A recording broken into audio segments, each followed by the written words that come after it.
Amém, irmãos, graças a Deus. Irmão, nós estamos muito dentro do tempo, então, eu entendi que nós vamos fazer uma oração aqui. Uma oração, nós vamos ter uma oração, e é uma oração de libertação, uma oração de cura, uma oração de prosperidade, bênção, amém? Então, eu queria chamar o Jonas aqui, e queria chamar mais dois irmãos ou irmãs, mais duas pessoas que sentiram no coração de vir aqui também. Tem um tempo curto de oração aqui, mas de declaração, de ministração de oração mesmo. Nós orarmos, declararmos a bênção na sua casa, na sua família.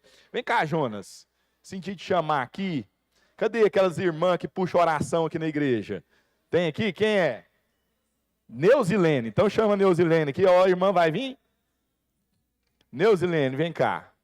Então nós vamos ter 3 irmãos aqui que vão orar. Cada um ora um pouco e ministra aquilo que está no coração, mas declara sobre essa igreja, declara sobre essas pessoas, libertação, cura, transformação. E meu irmão, toma, amém? E você vai levantar e vai guerrear em oração também. Você vai declarar sobre sua família, seus filhos, sua casa, e nós vamos ter um tempo aqui de oração, amém? Fica em pé. Cadê o Jonas ali no teclado? Faz aquele... Cadê o João? Saiu daqui de perto? Vai lá, irmão Pedro. Faz um fundo ali para a gente orar e buscar mesmo, irmão. Declara mesmo, declara. Se você ir no banco, sentir de orar com alguém, de abençoar alguém, fica à vontade, amém? Pai, em nome de Jesus Cristo, nesta hora, Senhor, invocamos agora o nome do Senhor. Invocamos agora o Teu reino, Senhor. Invocamos agora a presença do Senhor. Vem, toma este lugar, Senhor. Oh, Senhor, vem, toma este lugar. Vem, toma este lugar. Vem, toma este lugar. Toma cada coração, toma cada vida, toma cada mente. Trazemos agora cada mente rendida diante do Senhor, diante da presença, diante do poder, diante da manifestação do Senhor, diante da Tua vontade, que é boa, agradável e perfeita. Diante, Senhor, do fluir do Senhor. Oh Deus, derrama agora, Senhor, o Teu poder, poder espiritual, poder para vencer pecado, poder para vencer tentação, poder, Senhor, para vencer tribulações, poder, Senhor, para vencer adversidades. Vem, derrama agora do Teu poder sobre cada vida aqui, Senhor. Deus, que cada vida aqui seja, que é um representante legal, um embaixador do reino dos céus, que cada vida aqui venha exercer o poder e a autoridade que foi concedido. Senhor, nesta hora, vem agora com fluir de cura, Senhor. Derrama agora cura, Senhor. Começa agora a curar o corpo espiritual de cada um, Senhor. Oh Deus, cria em cada um, Senhor, um espírito inabalável, Senhor. Cria em cada um, Pai, nesta manhã, uma renovação espiritual, um espírito forte, um espírito que não se dobra, um espírito que não negocia, um espírito, Senhor, que não se rende ao mundo nas tentações, mas que só rende ao Senhor, diante do poder que é manifesto pela Tua palavra, pelo Teu Espírito, por meio do sangue de Cristo Jesus. Senhor, vem agora sobre o corpo almático de cada um, Senhor. Vem agora sobre a alma de cada pessoa que está aqui, Senhor. Oh, Senhor, tem pessoas aqui que estão feridas de alma, Senhor. Quantas pessoas aqui carregam feridas desde o ventre, Senhor. Quantas pessoas aqui vivenciaram situações que elas não sabem, mas que o inconsciente projeta comportamento, Senhor. E vem nesta hora lavar, Senhor. Vem nesta hora trazer o rio do Senhor para lavar cada alma, para lavar cada mente. Traz cura, Senhor. Toda doença psicossomática nesta manhã está cancelada, está repreendida. Como igreja do Senhor, como autoridade, como corpo, estamos aqui como corpo, como igreja repreendemos e anulamos, desfazemos agora sofismas, desfazemos agora pensamentos errôneos, desfazemos agora conceitos errados, em nome de Jesus Cristo. Vem derramar cura física nesta manhã, Senhor. Sopra, Espírito, a Tua cura sobre cada corpo físico que está aqui, Senhor. E faz o Teu milagre nesta manhã. É uma manhã de milagres e vitórias, em nome de Jesus Cristo, glorioso e glorificado. Aleluias. Oh, Espírito Santo de Deus, queremos clamar, Senhor, pela Tua presença, pela Tua liberdade sobre este lugar. Pai amado e querido, mentes cativas a Ti agora. Todo pensamento que não vem do Senhor, nós repreendemos agora em nome de Jesus. Declaramos uma igreja cativa à Tua palavra, uma igreja que queima por Ti, Espírito Santo de Deus. Põe em nós o querer, o realizar, adorar-Te em espírito e em verdade. Oh, Labashura, ele canta, Arabás. Toda esfrieza espiritual agora eu repreendo em nome de Jesus. Declaro como igreja nós avançamos em adorar aquele que é único, que é digno, que é Senhor sobre este lugar.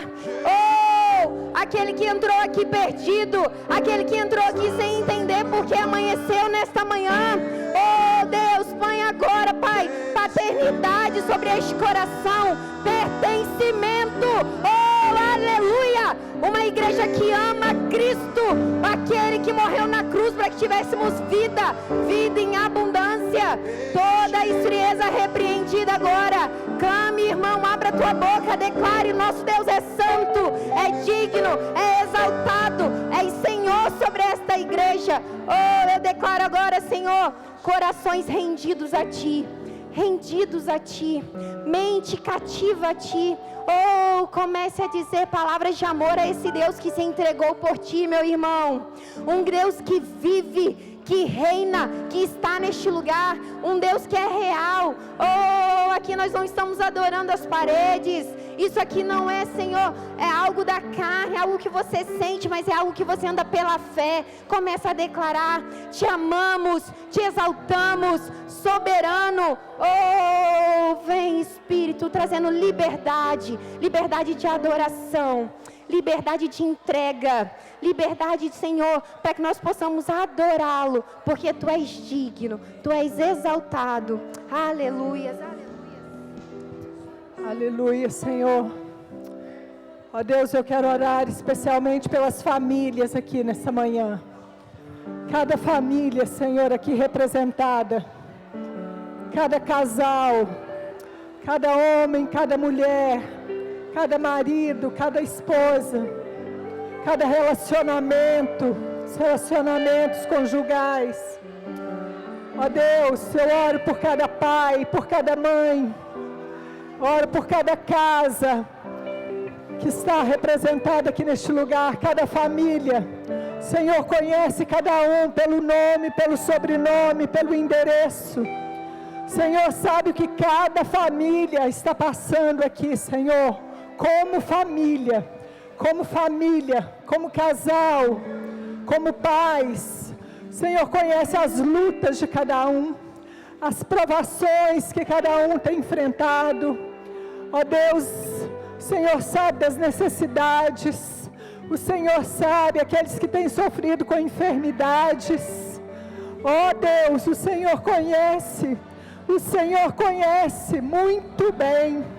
O Senhor sabe a dor de cada um, o Senhor sabe os limites de cada um, o Senhor sabe as angústias de cada um. Ó Deus, o Senhor sabe. Ó Pai, ó Deus, eu oro pelos meus irmãos, pelas minhas irmãs, e eu declaro a Tua paz, ó Deus, que excede todo entendimento, guardando os corações e as mentes em Cristo Jesus. Eu declaro fé, em nome de Jesus, fé para crer no milagre, fé para crer no impossível, porque o Deus que nós servimos é o Deus dos impossíveis, é Deus de milagres, é aquele que era, que é e que há de vir, é o mesmo ontem, hoje, para sempre, é o mesmo Deus, é o mesmo ontem, hoje, para sempre. Deus de milagres, Deus de milagres, Deus de milagres, Deus de milagres, Deus que faz aquilo que o homem não pode fazer. fazer aquilo que a medicina não pode fazer. Deus que faz aquilo que a ciência não pode fazer. Deus que faz aquilo que o advogado não pode fazer. Deus que faz aquilo que o psicólogo não pode fazer. O Senhor faz, o Senhor faz, o Senhor transforma. O Senhor é o mesmo que transformou a água em vinho. O Senhor é o mesmo que ressuscitou os mortos, que ressuscitou Lázaro há 4 dias já morto naquele túmulo, que já cheirando mal. O Senhor disse uma palavra de vida. O Senhor disse: Lázaro, sai para fora.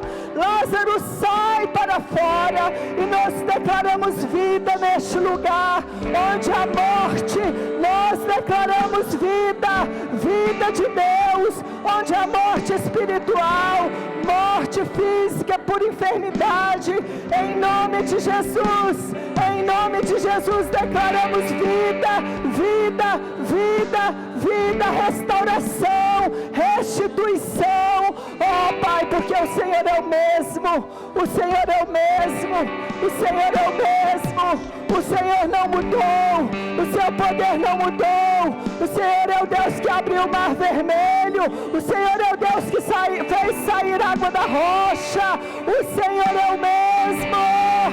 Oh Deus, vem neste lugar com milagres. Vem neste lugar com milagres, Senhor. Que nós possamos, pela Tua misericórdia, ver os milagres do Senhor nesses dias nas nossas vidas, nas nossas casas, nas nossas famílias. Oh Senhor, declaramos libertação, libertação, libertação. Declaramos libertação, libertação de vícios, libertação de vícios. Em nome de Jesus, em nome de Jesus, em nome de Jesus.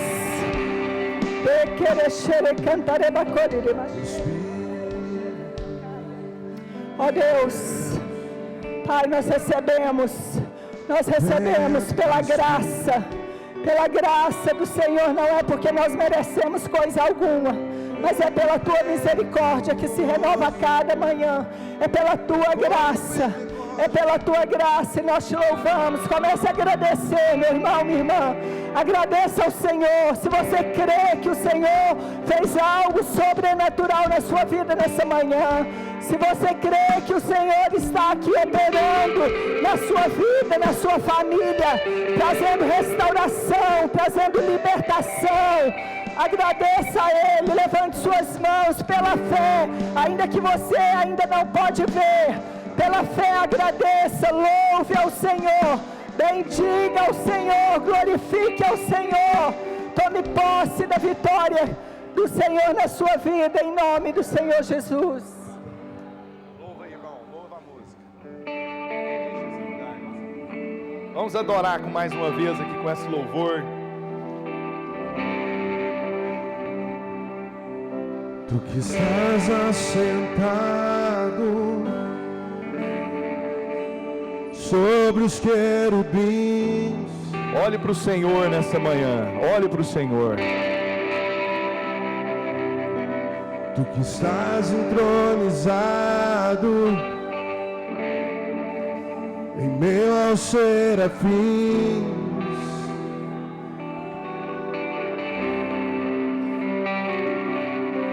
Tu que estás aclamado por anjos, vem neste lugar. Entra aqui, Jesus. Passeia no seu povo, Jesus. Tu que estás assentado sobre um trono de glória, Jesus.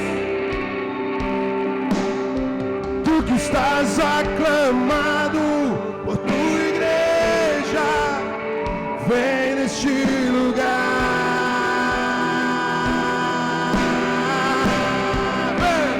vem neste lugar.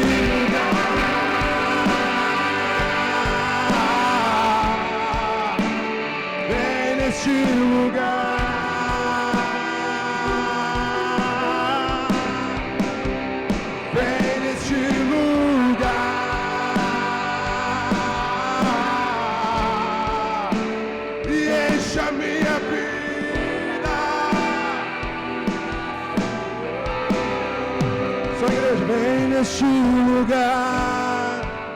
Cante, só a igreja agora. Vem neste lugar. Põe a mão no seu coração e cante, para Ele vir nesse lugar. Vem neste lugar, Senhor, e enche as nossas vidas. Aleluia, eu quero ouvir um glória a Deus, a igreja. Um louvor a Deus, um louvor a Deus. Amém? Glória a Deus. Em nome de Jesus. Pode sentar, irmãos, e já abra a palavra de Deus em João, no capítulo 8, Evangelho de João, capítulo 8. Quero agradecer aos irmãos que vieram nos ungir aqui com essa oração. Coisa poderosa, coisa maravilhosa.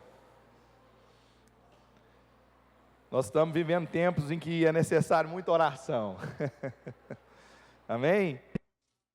Glória a Deus. Diz assim, o Evangelho de João, capítulo 5. Talvez a sua Bíblia vai ter uma versão diferente, algum termo diferente, mas é muito importante a gente ler a palavra, amém? A leitura da palavra é muito importante. Às vezes as pessoas estão muito preocupadas com a fala. Mas, irmãos, o principal é a leitura da palavra. Amém? Então, às vezes, você vai conseguir ouvir eu falando um termo, e às vezes na sua tradução tem um termo diferente, é a mesma palavra. Mas eu quero que você leia a palavra, amém? Que você escute a palavra. E por isso eu vou ler lentamente para que todos entrem nessa história. Algum tempo depois, Jesus subiu a Jerusalém para uma festa dos judeus. Jerusalém é um lugar muito alto, então todo mundo que vai para Jerusalém está subindo, né? Então ele foi para uma festa. Haviam festas dos judeus que vinham pessoas de todos os lugares. Há em Jerusalém, perto da porta das ovelhas, um tanque que em aramaico é chamado Betesda. O termo Betesda significa em aramaico casa de misericórdia. Casa de misericórdia. Então, há um tanque perto da porta das ovelhas, que em aramaico é chamado Betesda, tendo 5 entradas em volta. Ali costumava ficar grande número de pessoas doentes e inválidas. Como que são essas pessoas doentes e inválidas? Cegas, mancas e paralíticas. Eles esperavam um movimento nas águas. Eles esperavam um movimento nas águas. De vez em quando descia um anjo e agitava as águas. O primeiro que entrasse no tanque, depois de agitadas as águas, era curado de qualquer doença que tivesse. Então havia ali uma ideia de que um anjo descia, agitava as águas, e o primeiro que chegasse era curado de qualquer enfermidade. Só o primeiro que chegasse. Um dos que estavam ali era paralítico, fazia 38 anos. Um que estava ali estava doente, enfermo, e não conseguia ter mobilidade há 38 anos. Quando Jesus o viu deitado, e soube que ele vivia naquele estado durante tanto tempo. Então, Jesus viu esse homem deitado, e Jesus sabia que ele vivia naquele estado durante tanto tempo. Jesus lhe perguntou: você quer ser curado? Amém? E essa é a grande pergunta. Você quer ser curado? Disse o paralítico: Senhor, não tenho ninguém. Disse esse homem enfermo: Senhor, a explicação. O Senhor fez uma pergunta e agora ele entra numa explicação. Senhor, não tenho ninguém que me ajude a entrar no tanque quando a água é agitada. Enquanto estou tentando entrar, outro chega antes de mim. Alguém chega primeiro, alguém passa na minha frente. Então Jesus lhe disse: levante-se. Levante-se, pegue a sua maca e ande. Imediatamente o homem ficou curado, pegou a maca e começou a andar. Isso aconteceu num sábado, que é o dia do descanso, ordenado na lei para os judeus. E por essa razão, os judeus disseram ao homem que tinha sido curado, que havia sido curado: hoje é sábado, não lhe é permitido carregar a maca. Mas ele respondeu: o homem que me curou me disse, pega sua maca e ande. Então lhe perguntaram: quem é esse homem que lhe manda pegar a maca e andar? O homem que fora curado não tinha ideia de quem ele era, pois Jesus havia desaparecido no meio da multidão. Mais tarde, Jesus o encontrou, aonde, irmãos? No templo. E lhe disse: olhe, você está curado. Não volte a pecar, para que algo pior não lhe aconteça. O homem foi contar aos judeus que fora Jesus quem lhe havia curado. Irmãos, esse texto, conhecido, né, como a cura do paralítico no tanque de Betesda, né? E Betesda significa casa de misericórdia, mas aqui o que nós vemos é uma casa de contradição. E essa é a pergunta. Nós temos oferecido um ambiente onde seja uma casa de misericórdia, ou nós temos oferecido um ambiente onde seja casa de contradição? O que é interessante, irmãos, são as contradições que estavam acontecendo naquela festa e nessa cena descrita no Evangelho de João. Veja bem, existem festas em Jerusalém que os judeus saíam de todos os lugares para irem nessas festas. Festas em que os judeus que na diáspora, que foi quando Israel foi invadida e o povo foi espalhado pelas terras, né? Eles nasceram em outras terras, eles eram religiosos de outras terras, alguns que decidiram mesmo sair de Israel e ir para outros lugares, ter suas famílias em outros lugares. Essas pessoas, os seus filhos, netos, essas pessoas tinham a cultura de ir nas festas ordenadas por Deus em Jerusalém. E era um momento muito especial para quem conseguia ir nessa festa. Havia esforço, havia vontade de estar lá em Jerusalém. E o centro dessas festas era o templo. O templo é que reunia, é que congregava aquela alegria do povo que queria voltar a Jerusalém e celebrar o Senhor.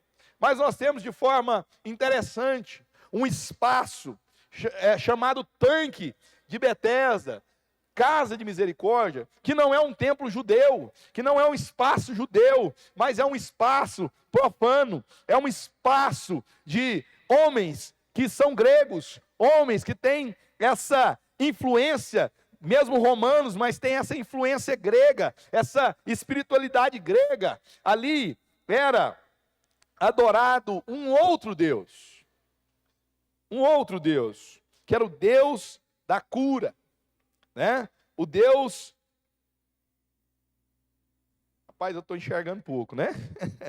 O Deus Esculápio, né? Para alguns, né? Asclépio para outros, né? Que é o Deus, que é também a entidade, lá, a divindade, que significa o Deus da medicina, né, Mateus? Sabia disso? Então nós temos um Deus grego lá que é o sinal, que é o arquétipo da medicina. Por quê? Porque era uma entidade, uma divindade, segundo a espiritualidade grega, que tinha um poder de cura. Então nós temos uma contradição, porque num lugar onde há alegria, havia outro espaço onde havia tristeza. Num lugar onde há festa, havia um outro ambiente onde havia dor. Uma multidão de pessoas enfermas e doentes. E uma multidão de gente celebrando. Que contradição é essa, onde aqueles que se alegram não encontram os que estão tristes? Que encontro espiritual é esse, onde os que são curados não encontram os seus doentes? Então nós temos uma contradição em Jerusalém. E esse templo, ao lado do templo de Jerusalém, esse espaço, né? Esse espaço de adoração, esse lugar onde os gregos estão cultuando uma divindade, onde as pessoas de Israel, que são também judeus, estão sendo levados ou estão buscando uma cura, não no Deus da sua fé, mas numa espiritualidade de influência grega. Então, é esse espaço de contradições. Então, no lugar de misericórdia, na casa de misericórdia, o que vale é quem chega primeiro. O que vale é quem chega na frente. O que vale é quem pula primeiro na água. Então, uma outra contradição tem ali uma casa de misericórdia. Tem ali algo que acontece que pode salvar você. É um lugar onde você vai receber misericórdia, mas ninguém tem misericórdia. É um lugar de competição. É um lugar onde o outro é meu inimigo, porque o outro pode roubar de mim. Então, esse é um ambiente das contradições. É um ambiente das contradições. Onde o que vale é a capacidade de vencer o outro. Esse lugar, ele tem 5 entradas, ou 5 espaços, né? Então, no texto aqui está mencionando. É muito interessante, é muito importante dizer para os irmãos que tem uma parte nesse texto que fala desse espaço, que vai falando que nesse espaço tinha um anjo que vinha e mexia as águas. Em alguns lugares estão escritos anjo do Senhor, em outros lugares, a maioria deles só o anjo. Mas principalmente saber que esse texto, essa parte, provavelmente não está lá no texto mais original. Foram os copistas tentando explicar a fala daquele homem que dizia o seguinte: não tem quem me põe lá. Então eles estavam explicando a cultura daquele lugar, eles estavam explicando o que acontecia naquele lugar, amém? Então por isso que algumas provavelmente na sua Bíblia vai ter entre colchetes, tá? Essa parte da explicação. Mas é isso, havia uma ideia nesse lugar de que havia um anjo movendo essas águas, e quem chegasse primeiro era curado. Mas nesse lugar é mencionado aqui de forma interessante que havia 5 lugares, e eu acho que tudo aquilo que é mencionado tem algo a nos ensinar. E quando eu vejo esse lugar de esforço próprio, onde a bênção chega pelo esforço, onde a bênção chega pela capacidade, e quando eu vejo esse número 5, eu sou levado de alguma forma ao espírito da lei, que fala dos 5 primeiros livros da Bíblia, que Moisés escreveu, e que é considerado como a lei. Porque na lei nós temos uma salvação, uma possibilidade de salvação a partir do seu comportamento. Amém ou não?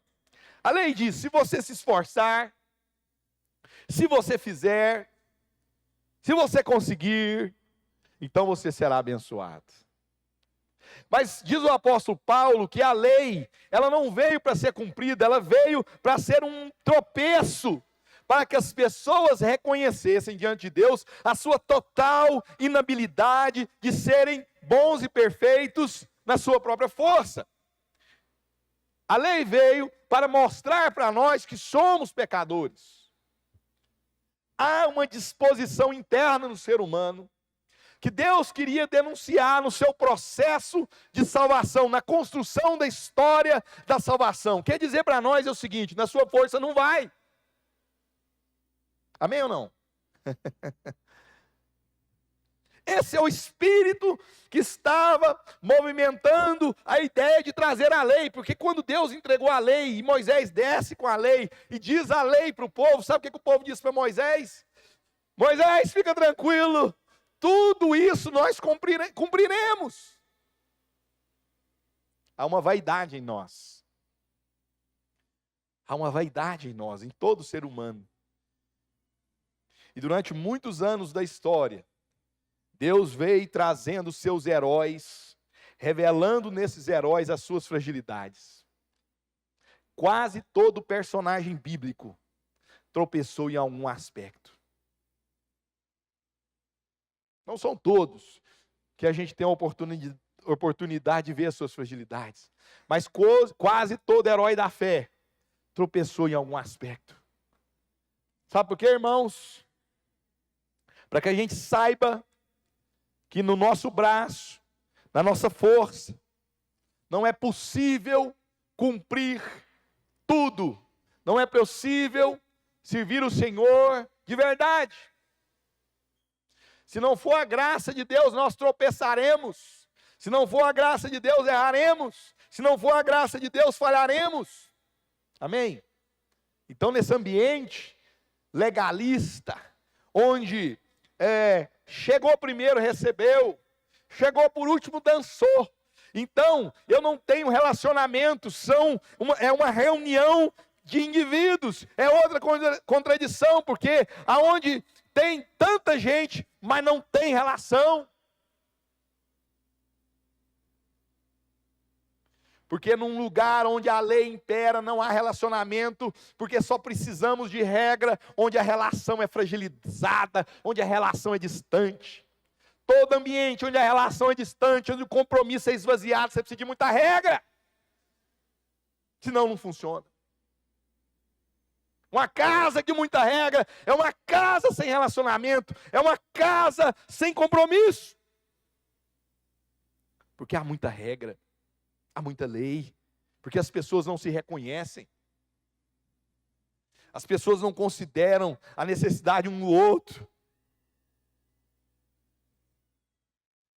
As pessoas não pensam que a vida dele está gerando algo, contribuindo, participando na vida do outro. Então ele não tem responsabilidade com quem quer que seja. Eles não vão entender o apóstolo Paulo falando assim, olha, eu me fiz de grego, eu me fiz judeu, eu me fiz de tudo para ganhar alguém. Eles não vão entender o apóstolo Paulo falando assim, ainda que eu tenha uma liberdade, mas às vezes em alguns ambientes eu abro mão dessa liberdade, não porque eu quero ser escravizado por regras, mas porque eu quero ganhar alguém. Então nós estamos nesse ambiente de legalidade, esse ambiente de lei. E esse é a fantasia da casa de misericórdia. Meus irmãos, só é casa de misericórdia onde há amor. Amém? Olha o que diz o apóstolo Paulo. Todas as coisas me são lícitas, mas nem todas me convêm. Todas as coisas me são lícitas, mas nem todas edificam. Sabe o que ele está dizendo? No versículo 24 ele diz, busque cada um, não o que é de si mesmo, em primeiro lugar, mas o que é de outrem. Amém? Sabe, meus irmãos, onde está a liberdade? Sabe, meu irmão, onde está a licitude? Sabe, meu irmão, onde está o que edifica? Quando nós nos tornamos um ambiente em que ao invés de pisar primeiro, eu quero levar alguém comigo. Um ambiente onde eu enxergo o meu irmão e meu irmão me enxerga. Esse é um lugar de misericórdia, porque a misericórdia é exercida. Um lugar que quando o mal acontece com aquele irmão, nós não ficamos rindo e nem falando mal, mas nós pensamos, meu Deus, precisamos ajudar essa pessoa, transformar a mente dessa pessoa, nem que seja brigar com essa pessoa.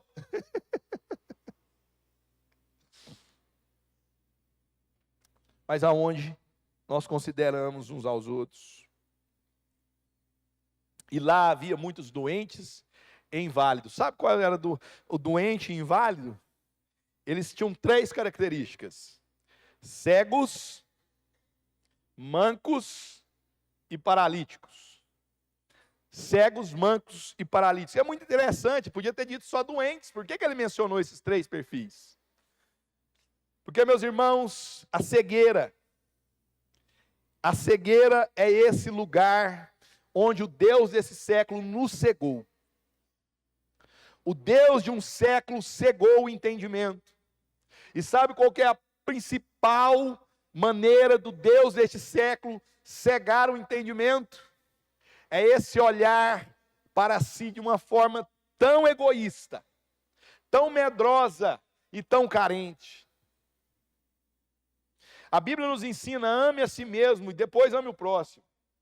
Mas o que as pessoas fazem não é um amor a si mesmo. E sabe como é que tem esse amor a si mesmo que o Senhor nos ensina? Vou te dizer. É quando você percebe e reconhece o amor de Deus por você. Quando você olha nos olhos de Cristo naquela cruz, quando você olha para Deus e fala: Senhor, eu sei que Tu me amas.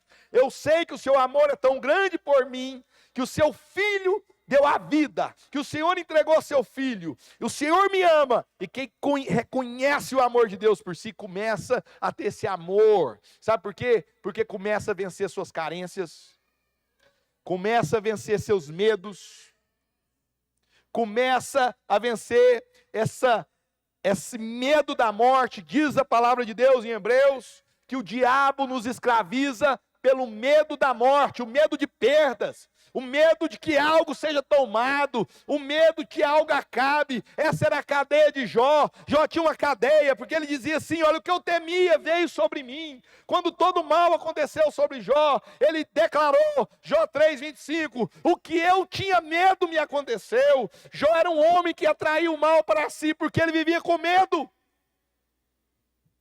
E essa é a escravidão do diabo na nossa vida. Tudo que temos medo, o diabo tem domínio.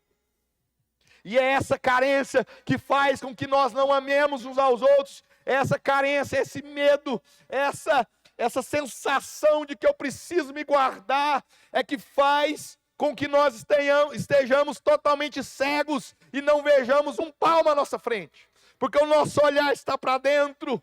O nosso olhar é me dar, o nosso olhar é eu quero, o nosso olhar é de fragilidade, e não é eu posso, eu faço, eu entrego, eu sirvo, eu cuido, eu amo. Esse é o olhar de libertação, essa é a escama que cai dos olhos, essa é a cegueira que Satanás perde o poder, essa é a cegueira que ele não pode nos dar, quando nós decidimos olhar para o nosso irmão, olhar ao nosso lado, olhar para esse mundo, olhar para essa cidade e enxergar em nós a capacidade de entregar. Meu irmão, se você estiver numa cama de hospital e só puder sussurrar, se você enxergar uma enfermeira e sussurrar Jesus para ela, quer dizer que você enxerga, quer dizer que você é curado, quer dizer que você é livre. Amém? Mancos, claudicantes. Os mancos e claudicantes são pessoas que não sabem o que querem, não definiram. Eles estão num lugar, estão no outro lugar, estão num espaço, estão no outro espaço. Eles não sabem se eles honram a Deus ou se eles honram as Asclepios. Eles não sabem se eles querem Deus e tudo que Deus nos chama para viver. Eles não sabem se eles querem a cruz ou se eles querem esse mundo. Eles não sabem se eles são convencidos pela loucura da sabedoria de Deus, ou se eles são convencidos pelo engano da sabedoria aparentemente boa desse mundo.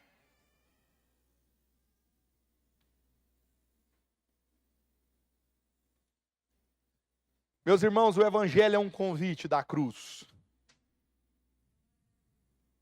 É para morrer por nós, morrer para nós. A Bíblia diz o seguinte: aqueles que, lá em capítulo 5 de 2 Coríntios, diz o seguinte, que aqueles que creram, morreram para si mesmos, e agora eles pertencem a Cristo. Meu irmão, se a sua vida não está sendo orientada pela busca incessante de cumprir a vontade de Deus, você pode estar fazendo coisa boa, meu irmão, mas está errado. Nós precisamos definir se nós somos de Cristo ou se nós somos desse mundo. Nós precisamos decidir se nossa vida realmente pertence ao senhorio de Cristo. Porque muita gente quer Cristo como Salvador, mas Ele só é Salvador se Ele for Senhor. Amém? Ah, meus irmãos. Ah, meus irmãos. A vida passa muito rápido. Eu não sei se eu vou amanhã, se eu vou com 90. Eu não sei se eu saio daqui e chego em casa, ou se com 110 anos, eu vou ter gente pedindo para eu morrer, porque não aguenta mais me carregar e limpar meu bumbum. Eu não sei, mas eu sei que passa muito rápido. Dia 30, agora eu faço 45, e para mim é assustador. Talvez você que tem 60 está pensando, não, meu filho, mas para mim é assustador, porque eu não vi. Já acabou a primeira fase. Não é? Irmão Elton aqui da congregação fez 60, o pastor Júlio fez 60, né? Tem uma sensação em 60, tem uma sensação em 70. Mas todos eles pensam, já passou. Meu irmão, mancos, claudicantes, indefinidos. É outra doença. E havia também paralíticos. Sabe por quê, meu irmão? Pessoas que já paralisaram a sua vida. Sua vida já deu um stop. Já não flui nada dela. Sua vida já não flui nada. E é nesse lugar onde estão esses doentes, onde as pessoas estão imobilizadas, parece que sua vida imobilizou. Parece que não tem nada que acontece, parece que não tem entrega, parece que não tem experiência com Deus, parece que não tem mais nada, meu irmão. É nesse ambiente que Jesus foi. E Ele foi sem ser convidado. Ele foi sem ser convidado. Então Jesus foi nesse lugar. E ali tinha alguém querendo cura. Você olha a cena e fala, nossa, todos aqui estão querendo cura. Esse homem aqui, 38 anos, enfermo, ele está querendo cura. Sabe, irmãos, eu não sei se isso é uma outra contradição. Porque muitas pessoas estão buscando cura onde não tem.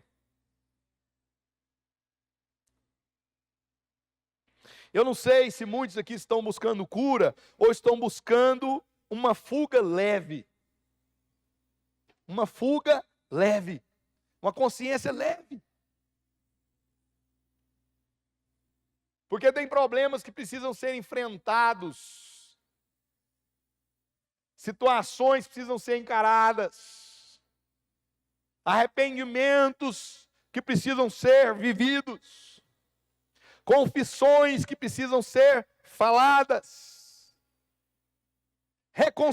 Reconciliações que precisam ser buscadas. Humildade diante do autor da vida, porque tem pessoas que ainda reclamam da vida que tem, do jeito que foi, de onde vieram, o que aconteceu com eles, e não conseguem receber a vida como chegou para eles, com tudo que veio, e submeter a isso ao grande Redentor, para que ele dê sentido e propósito a tudo isso. Tem pessoas que estão buscando cura aonde não tem. E lá não tinha para aquele homem. Porque ele poderia ficar 100 anos ali, que ele não entraria naquela água primeiro. Se é que acontecia algum milagre naquele lugar, se é que realmente já desceu algum anjo naquele lugar, ou se não era uma fantasia religiosa, como em muitos espaços acontece.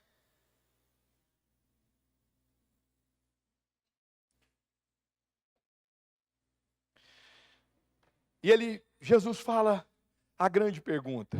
E essa é a grande pergunta nessa manhã. Você quer ser curado?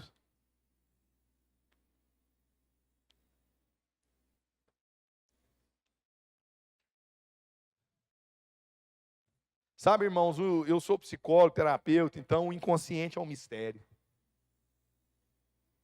Quantas pessoas querem o divórcio? Brigam pelo casamento, brigam até perder o casamento.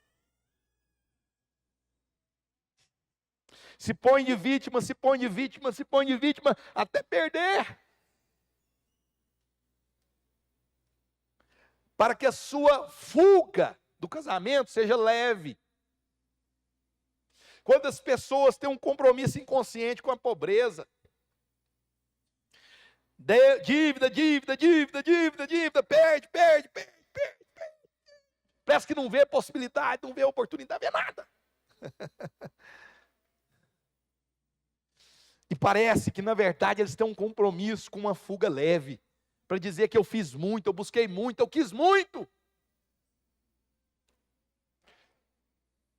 Um dia chegou na minha clínica um homem que viajou o mundo inteiro em busca de alívio mental, emocional, em busca de Deus. Eu falei, você procura muito para não achar.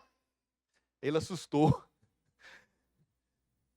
Você paga um alto preço e procura muito porque você não quer achar. Sabe por quê, Jales? Busque de todo o coração. A Bíblia diz, buscar-me-eis e me achareis, quando de verdade. Irmãos, 3 reis magos, não eram 3 judeus, não eram 3 cristãos, não eram 3 nada. 3 homens magos no Oriente reconheceram que o Messias estava surgindo, e religiosos que foram convidados pelo rei, e o próprio rei não reconheceram e não viram. Mas aqueles homens provavelmente buscavam de todo o coração, e o Senhor se apresentou para eles. Talvez a sua dor, Naamã, na Síria, buscou de todo o coração, e o Senhor se apresentou para ele. Talvez aquele centurião buscou de todo o coração, e o Senhor Jesus, eu nunca disse para ele, eu nunca vi em lugar nenhum uma fé como essa. Então você vai encontrar, quando buscar de todo o coração.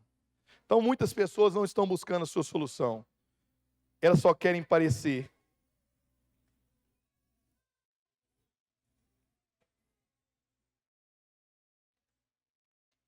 E a resposta daquele homem à pergunta foi, não tenho ninguém que me leva lá. Não tenho ninguém que me leva lá. Sabe, irmãos, esse é o grande sintoma, a solidão. A grande doença é a solidão.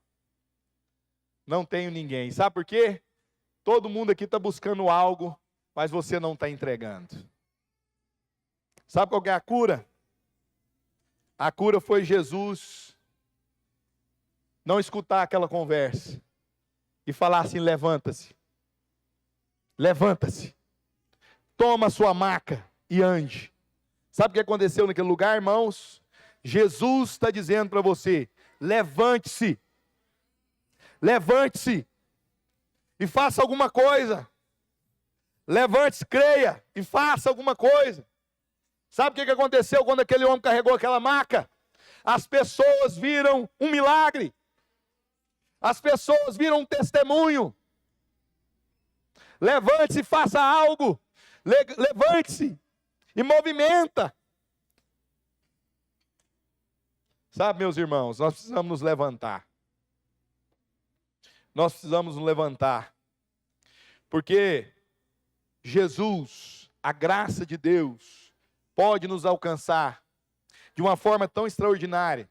Porque naquele lugar de misericórdia onde não havia misericórdia, naquele lugar de graça onde não havia graça, o autor da misericórdia, o autor da graça entrou lá. E diz a palavra que Jesus viu aquele homem. Então não é pelo que eu faço, é porque Jesus me vê. E diz a palavra que Jesus sabia que aquele homem estava naquela situação. Então, meu irmão, Jesus te vê e Jesus sabe. E a palavra de ordem de Jesus é levante-se. Creia e se movimente.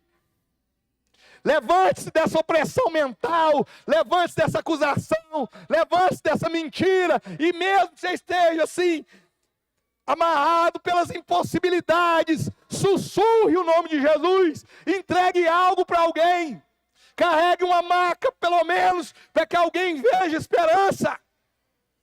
Só há cura, meu irmão, quando há movimento, quando há entrega. Se você está desempregado, procure algo para trabalhar. Não estou falando de emprego, às vezes não tem. Sirva alguém, ajude alguém. Movimente, saia da sua casa. Se você está doente, ligue para alguém que precisa de consolo e console. Deixa fluir uma palavra. Ore por alguém, interceda por alguém. Visite um hospital, abençoe alguém, movimente-se. Se você está em depressão, meu irmão, levante da sua casa. Ache um desses deitados, bêbados, totalmente desprezados pela vida. Põe a mão na cabeça dele, na sua depressão, e ore por ele.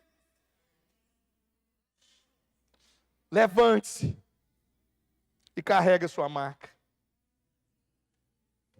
Sabe, irmãos, quando nós levamos a nossa maca, nós somos o testemunho de Deus. Jesus te vê, Jesus sabe, e Ele vem aqui para te ajudar. Porque o homem da misericórdia veio te visitar. Você não precisa do ambiente da casa de misericórdia, da confusão. Porque o homem da misericórdia vai até você, e Ele veio até você nessa manhã. E a ordem dele é: levante-se. Levante-se. Levante-se. Confronte esse problema. Confronte a situação. E quando aquele homem saiu já correndo com a sua maca, quando Jesus falou: pega a sua maca e vai, os religiosos estavam questionando. Porque o religioso se assusta com a graça, meu irmão. Ele está preocupado com a regra, ele está preocupado com a lei. Ele está preocupado se você está obedecendo às regras. Mas aquele homem falou assim: eu não sei quem me curou. Aquele homem disse assim: eu sei que o homem que me curou mandou eu carregar essa maca. Para todo mundo ver que um aleijado, que um doente, que um enfermo, seja lá o que pôs aquele homem naquela cama, pode ser curado pela misericórdia de Cristo Jesus. Mas ele não sabia quem era.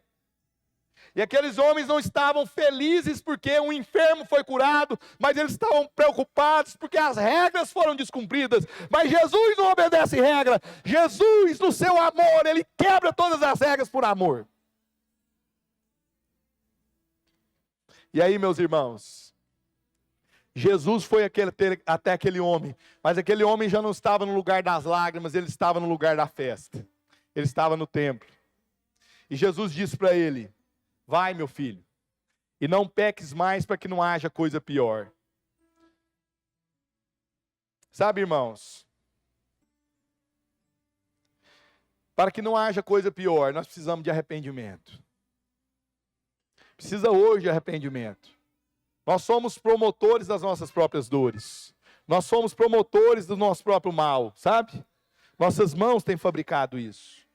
Porque nós estamos lá naquela lei e não estamos reconhecendo a graça que flui através de nós. A graça não é para você, meu irmão. A graça é através de você. Amém ou não? É isso que liberta. E aí, meus irmãos, Jesus fala: arrependa-se.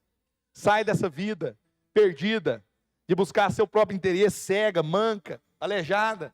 Mas ele também, quando sai daquele lugar que aquele homem conta para os judeus, o confronto dos religiosos é se Jesus estava fazendo serviço no sábado. Meus irmãos, deixa eu te falar, o sábado é o descanso de Deus. E sabe o que é o descanso de Deus? É eu poder descansar. Lá em Hebreus está escrito assim: entra no descanso do Senhor, porque o descanso do Senhor é uma pessoa e essa pessoa é Jesus. O descanso do Senhor é a fé. Nós precisamos andar descansados, irmãos. Porque se você estiver preocupado, com medo e aflito, você saiu do descanso. A fé é o descanso de Deus para nós. Jesus é o descanso de Deus para nós. Amém?